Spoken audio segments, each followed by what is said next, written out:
UP की सियासत में सबसे बड़ा मुद्दा धर्म का भी होने वाला है। ऐसे में शंकराचार्य अभिमुक्तेश्वर आनंद को लेकर घमासान थमने का नाम नहीं ले रहा। एक ओर प्रशासन और अभिमुक्तेश्वर आनंद के बीच में ठनी है, तो दूसरी ओर सियासी बयानबाजी जारी है। योगी आदित्यनाथ ने 2 दिन पहले बिना नाम लिए काल नेमी का जिक्र किया था। वो काल नेमी जिसे पुराणों में बहरूपिया माना जाता है, जिस पर आज अखिलेश यादव ने पलटवार किया। एक योगी के लिए, एक सन्यासी के लिए, एक संत के लिए धर्म और राष्ट्र से बढ़कर के कुछ नहीं हो सकता। यही उसके जीवन का ध्येय होना चाहिए। उसकी व्यक्तिगत प्रॉपर्टी कुछ नहीं होती, धर्म ही उसकी प्रॉपर्टी है, राष्ट्र ही उसका स्वाभिमान है।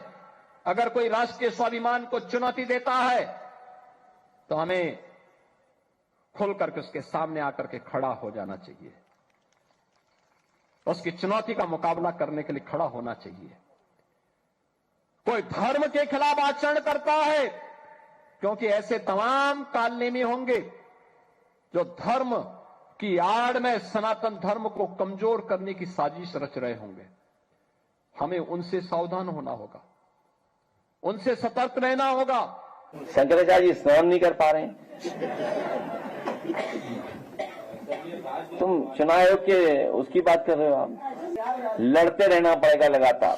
प्रयागराज में साधुओं के लिए 2 प्रकार से कानून है। पहला, जब शंकराचार्य स्नान करने के लिए जा रहे थे उनको रोक दिया गया और कहा जा रहा था कि वहां पर माहौल खराब हो जाएगा।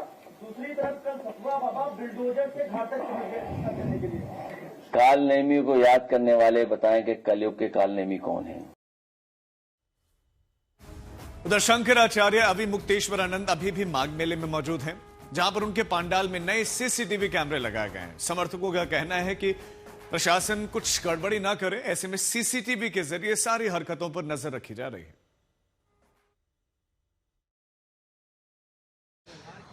आज सीसीटीवी लगाने पड़े आपको, क्या किसी प्रकार का डर, किसी प्रकार की आशंका कि प्रशासन आ सकता है या कोई अनहोनी करा सकता है जिसकी वजह से सीसीटीवी लगाने पड़े?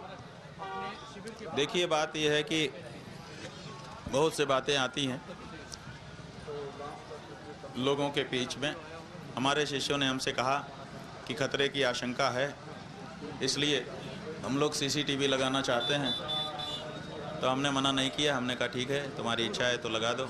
कम से कम कोई घटना हमारे साथ अगर प्रशासन शासन करवाए तो कम से कम बाद में आप लोगों को फुटेज तो मिले कि ये हुआ था, अन्यथा तो कुछ पता ही नहीं चलेगा। जो कहानी ये कह देंगे वही हो जाएगा। जैसे ये कहानी कह रहे थे कि नई परंपरा, पालकी से कोई स्नान नहीं करता है। अब इंटरनेट से वीडियो निकाल के लोगों ने दिखा दिए कि देखिए तो पिछले साल, उससे पिछले ये तो पालकी में जा रहे हैं, तब चुप हो गए। इसलिए कभी कभी ये वीडियो वगैरह भी काम आता है, ऐसा उन लोगों ने बताया, तो हमने हाँ कह दिया है।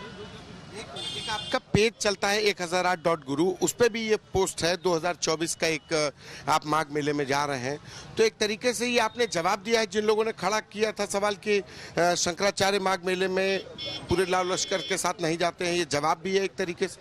ये हम लोगों ने जवाब नहीं दिया है, ये जनता ने दिया है। जनता ने वो वीडियो इंटरनेट से निकाल करके भेजा है। कोई रहा होगा जिसने वो वीडियो बनाया होगा, उसने अपलोड किया रहा होगा। जब अभी उसने सुना कि ऐसा प्रशासन कह रहा है तो उसने वो वीडियो सार्वजनिक किया और तब वहाँ से हम लोगों को भी मिल गया। महाराज जी, उत्तर प्रदेश के उप मुख्यमंत्री कार्रवाई की बात करते हैं, आपसे भी आग्रह करते हैं कि अब आप स्नान कर लें, और लेकिन अभी तक कार्रवाई के नाम पर से होता है कि आपकी भी टेक है कि कार्रवाई हो, प्रशासन आए। क्या लगता है कहाँ पर गड़बड़ी हो पा रही है कि ये आपको अपनी जिद पर भी कोई आ भी नहीं रहा है, और उप मुख्यमंत्री कह रहे हैं आपको शंकराचार्य कह के भी संबोधित कर रहे हैं? ऐसा है कि मुख्यमंत्री जिद पर है, उनकी जिद के कारण कुछ नहीं हो पा रहा है। वो जैसा निर्देश देंगे प्रशासन वैसा ही तो करेगा।